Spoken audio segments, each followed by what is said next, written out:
Hello! Welcome back. Today we're here to talk about 2005's Fantastic Four.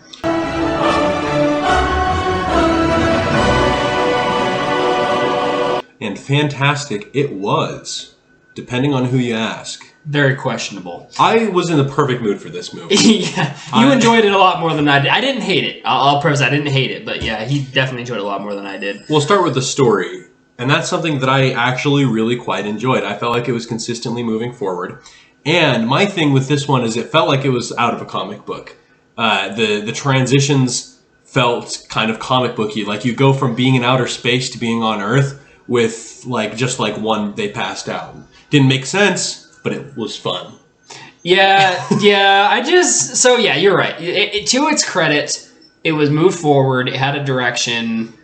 Like, you knew what the plot was of the movie. Essentially, the plot is about the Fantastic Four becoming the Fantastic Four and then trying to learn to either, cope with their newfound abilities or, in two of their case, get rid of them. They were trying to get rid of them. Well, one of them, so... Three of them Johnny Storm wanted to keep his abilities. Right, and everybody else wanted to get rid of them. The one thing that I will say that drags this plot down for me, and it's fun. Like, the plot is kind of fun to follow along with, mostly because of the characters. But... I did not understand the villain's motives at any point. Really? In this movie. No. I feel like it was pretty clear towards the very... Well, I mean, he wanted revenge. But for what? They took down his whole company. No, so I know why he wanted revenge on his company, because they fired him. Right. But he ended up being so grateful that he had the powers. He loved the powers, and also the Fantastic Four weren't doing anything to try to stop him from doing anything. So why did he all of a sudden want to kill them? Because it was their fault that the company went down. It was his idea to take him to space. It was his idea to do all of that. And so when it failed and it was his missed calculations, he hated Dr. Reed.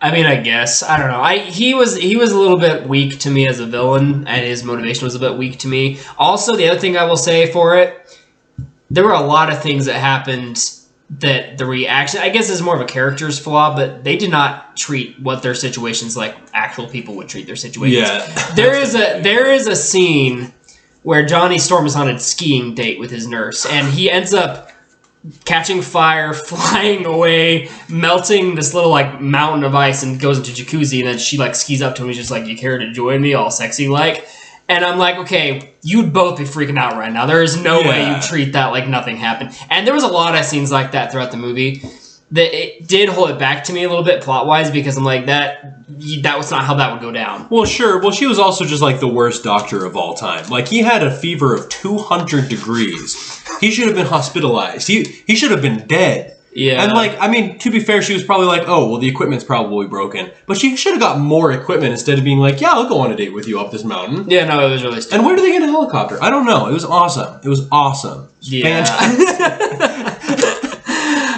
I did enjoy it enough. I gave it a 3 out of 5 on a plot and storyline. There was a couple things, like I said, the motivation was a little bit weak. And then also there's just a lot of it that was just what? Yeah. But it was fine. Yeah, I mean, it didn't make sense, but it was awesome. So I give it a 4. It's pretty high, I'm not going to lie. Yeah, it's a pretty high rating. It is high because I was having a great time the whole time. And there was no part of the story that I was they could have cut this out. It just felt good. Now, I'm not going to lie to you. The first time I watched this movie, and if I ever watch it again, it probably won't like it as much as I did that time. But I was in a good mood for this movie. Yeah. I was just I need something silly and fun. And that's exactly what I got. Fantastic Four is silly and fun. I'll give you that. Care to join me? Acting and characters, the acting left a lot to be desired in this movie. They were all pretty terrible. There was one guy who I thought was okay, and that was the guy that played the Thing. I don't know that actor's name, but I liked his character a lot. And I liked what they did with his character, and I liked his performance. Everybody else was pretty bad. Chris Evans is in this movie, fun fact, and he plays a very different character than Captain America, which is how I'm used to seeing him. And to be fair, he was just meant to be the comedic relief as Johnny Storm, and I thought he was okay at that. But some of his line delivery even was pretty bad. I don't know if that's just the script or what, but I struggled.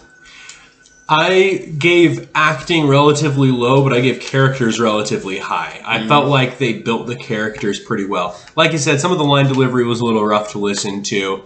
I didn't think that anything was egregiously bad. I wasn't offended by anybody's acting. But I will say that it could have been a lot better. But I did think that the character development was really good. I liked how the Thing...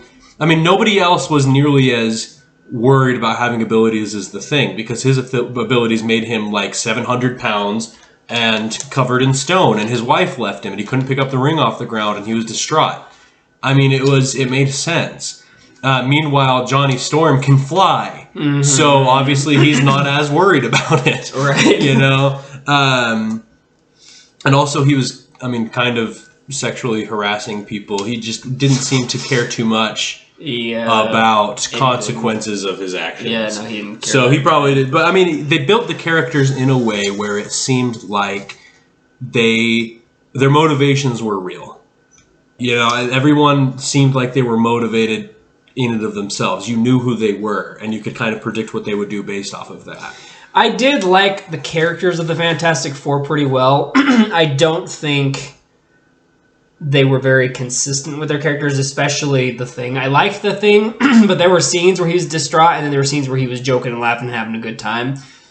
And I wish they just picked one or the other with his character. And the other thing is, I wanted Johnny Storm to actually have a growth moment. Yeah. And they kept hinting that he might, but he never did. And so that kind of ruined it for me. He was pretty depthless to me. It's true. I do like character Professor or Dr. Reed, even though the actor was not good. Really, the problem I have is the acting. The characters are good. The acting took me out of it. I gave them a 2 out of 5 because I do like the characters, but the acting was pretty bad on everybody's part. And again, I don't like the villain. He's very generic and there's no really reason or rhyme to him. Yeah. I gave it a 3.5. It could have been a lot better, but it also could have been a lot worse. I probably would have given acting a 3, and I probably would have given characters a 4, and that averages out to 3.5, so we'll call it. Okay, 3.5 to a little bit closer. It's a little off, but that's okay. If you could control your emotional state better. Excuse me? I'm saying if you had a little more self-control, you could locate the trigger. Can you remember your exact emotions on the bridge? Anger, rage, frustration. Okay, is there any way to duplicate that feeling? Some memory or... I'm sure I can come up with something. The action of this movie was fun. I don't really have a lot to say about the action, to be honest. Because there wasn't really a lot of action. Yeah, and when there was, it was just kind of there. I will say I kind of liked how heavy they made the Thing. How things would react with him, and how he was a legitimate... I have a lot of questions about the Thing as a character, but how he was a legitimate threat to Doctor Doom. In fact, he's the only one that Doctor Doom felt like he needed to get rid of. Right. Yeah. Although, I do have a question. When he got shot that one time, a piece of the rock came off. If you shot him enough, would he just crumble to dust? Is there any part of him that would... Maybe. Anyway, See, the thing is if the Thing was in the Hulk situation where the military was just hunting him down like the Hulk and they blast the heck out of him like they usually blast the heck out of him, he would end up as dust, he'd probably die. Yeah, but, I assume so. Yeah. I don't really know. But, I liked how they used their powers, and I liked the kind of effect that it had. Although, I will say Invisible Girl, it just seemed like they wanted to get her naked a lot. Yeah. No, that seemed like they were going for more of a jokey stuff there. Like Ben said, there's really not a lot of action. I did enjoy, there's a scene where they're trying to stop, there's a whole bunch of commotion going on at the bridge. I don't really remember why their commotion was going on at the bridge, but one guy was about to jump off of it, and then the car started exploding or something. I don't really remember what happened, but I do remember enjoying the scene, because that's where they first started to discover their powers, and they started to save everybody. I kind of enjoyed that scene. Well, he was on the story is that the guy was about to jump off the bridge because he felt suicidal, but the Thing was there, and he was like, hey man, you think you got something? Look at me. Look, I'm ugly now. And the guy was like, ooh, being ugly is worse than whatever I'm going through. And so he started to walk away from the Thing because he was actually scared of him.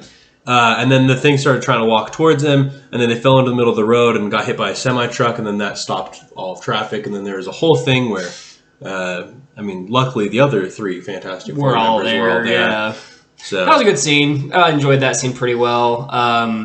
and I enjoyed what they could do with their powers. I wish they had done more with that, because really, what I will say also, the last battle between Doctor Doom and the Fantastic Four is pretty anticlimactic to me. They all basically just like spun circles around him and turned him into a statue, which was kind of cool, I guess, but I don't know. I felt like it was pretty anticlimactic overall. I gave it a 2.5. It was fine. It was entertaining to watch. Just they could have done more, I felt like. Yeah, I agree with that. I liked the final scene a little bit more than you did, I guess, because I gave it a 3.5. With that final scene, if I had one complaint about that, it's that the Thing's only contribution was opening a fire hydrant and bending it towards him. Towards Doctor Doom, not himself. It would have been weird if he just wet himself. Spray himself. But, I mean, I liked that scene. You had... I don't remember what Dr. Reed was doing other than commanding orders, but then you had Johnny Storm fly around him and create a supernova, and then you had the Invisible Girl use her powers to contain the supernova all around him so that the metal got super, super hot, and then they sprayed him down with water to rapidly cool it, which is neat, I guess. Here's one thing that I want to say about the Invisible Girl, because I don't know when else I'll get the chance to say it. They said that her powers came from the ability to bend light around herself to make her invisible. So there's no reason that she would have had to be naked in order to be invisible. There's no reason. If she can bend light around herself, then that does not just mean her cells. Right. It should theoretically mean she can make anything invisible. And later in the next movie, she utilizes that to hide a pimple. So, she didn't need to be naked. Screenwriters, you are pervs. You didn't need to do it. Anyway, give Action a 3.5. 3.5, 2.5.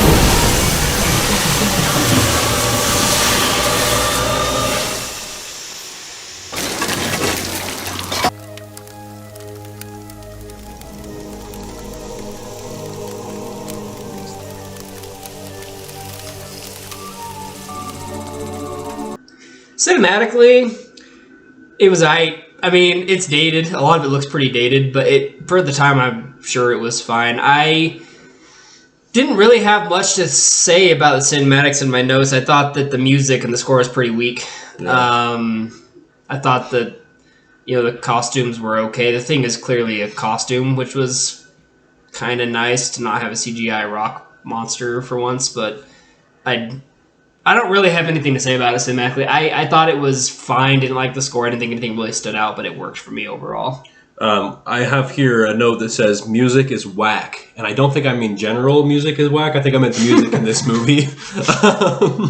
Which, the music was not great. The special effects were, dated. But, yeah, they're fine. Here's the thing, though. Like, the special effects in 2015 Fantastic Four, Fantastic, if you will, weren't any better than the ones in this one, so I don't even know if we can use dated as an excuse.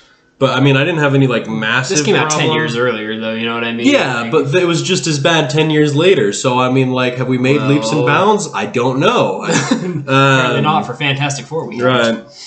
I would say another thing cinematically, and this is just kind of writing, which I guess is kind of story, but the love story between the Invisible Girl and Mr. Stretch, that's not his name, Mr. Fantastic, really weird. Like, the breakup was forced. She, for some reason, got proposed to with somebody that she didn't even think she was dating, I guess. I don't know. They never really explained that. And then she got proposed to again at the end of the movie by somebody that she definitely wasn't dating, and she said yes. So I feel like the writing was a little whack. Was a little off. I would have put that in story. Well, no. Right, what you're describing is story. Yeah, for sure. The script is cinematics. It had the script had some things to do with it, I guess. Yeah, there's a great line there. It left a little bit desired. I was one way or another, I was going to take a point off for that, and I took it off in cinematics. Yeah. I didn't hate any of the costume design. I didn't hate any of the camera shots. Nothing really stood out to me. No. I give cinematics a 3. I also gave it a 3. It's fine, just didn't really do much for us. I found a broken gasket from space. A gasket? Reed, come on, we're at a... And if one of us were to wear it, will you marry me? As far as entertainment goes, that's probably the strongest score I could give this movie, because despite all its fault, I was still having a good time with it. It put a smile on my face. I laughed in all the right places. It's just a kind of a cheap, fun movie. You know what I mean? Like it's not a movie that's brilliant in any way, but it's just kind of a good eye candy popcorn type of movie. I don't really have a lot else to say about it. If nothing else, it is entertaining. Yeah, I was supremely entertained by this movie. Maybe it's been just how long it's been since I saw it the last time, but I was just having a good time from the beginning to the end. If you can't tell by the scores that I've given it, which it doesn't probably deserve, I thought it was entertaining. I give the entertainment level a 4. I was just, the whole time, I was engrossed in the movie. Even when things were bad, they were bad enough to laugh at, and it didn't seem like it was taking itself too seriously. No, it wasn't taking itself seriously. It was just kind of a fun movie. So, gave it a 4, no regrets. Would watch again. I gave it a 3.5. I did enjoy myself pretty well. The issues that I had with it were enough to hold it back to me to where like I probably wouldn't watch it again. The other thing I would say about it is it's very forgettable to me.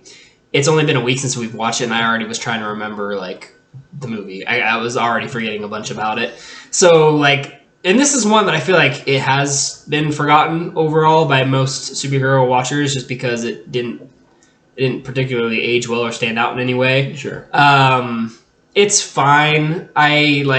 If you average all my scores together, so I gave it a 3.5 on entertainment. If you average all my score together, I give it a 2.8 out of 5. So it's definitely watchable, and it can even be a little enjoyable at times, but it's definitely got a lot of flaws to it, and I don't think I would choose to watch it again. This is the biggest difference that we've had in opinions on a movie since Batman 1966. Yeah. I gave this movie a 3.6, and I don't regret that score. But if you do take our average, we do end up with a 3.2 of what we gave it. Yeah. And, watch it if you want. It's fine. If you don't want, I'm not going to make you. You could watch way worse movies than this. You could probably watch way better movies than this. Sure, but it's fine. You could also watch this. You could. And I personally think that you should. All right, there it is. There's our very mixed review for 2005 Fantastic Four. It was kind of a fun review to do. I had a good time. We disagreed so much on it. It was kind of fun. Let's do it again sometime. Yeah, for sure. So tune in next week. We'll be doing 2006's X-Men: The Last Stand, the last in the X-Men original trilogy. So tune in next week to hear our review on 2006's X-Men: The Last Stand. Talk to you later. Bye now.